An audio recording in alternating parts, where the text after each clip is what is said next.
टूटेगी Gaza की deal. हजरात मोहतरम, जब से नेतन्याहू वापस इजराइल अमेरिका के दौरे से लौटे हैं और दोनों शैतानों के बीच डील हुई है, उसके बाद चीज़ें बहुत ख़तरनाक हो रही हैं। खबर यह है कि अब नेतन्याहू अपने ऑफिशियल्स और आर्मी चीफ और तमाम टीम से इजराइल में बात कर रहे हैं कि अब कुछ भी करो, सेकंड लेवल की डील नहीं प्रोसेस में आनी चाहिए। गाजा के साथ, हमास के साथ जो हमने डील की है वो अब आगे टूट जाए तो ज़्यादा बेहतर होगा।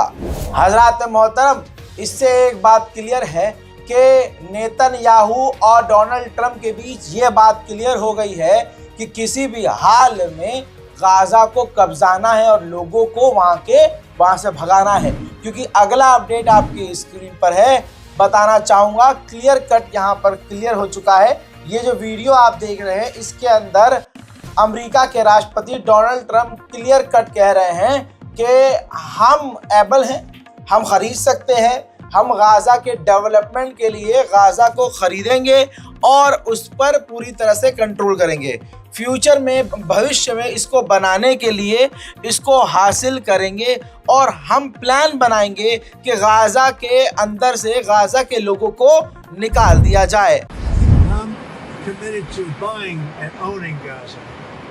As far as us rebuilding it, we may give it to other states in the Middle East to build sections of it.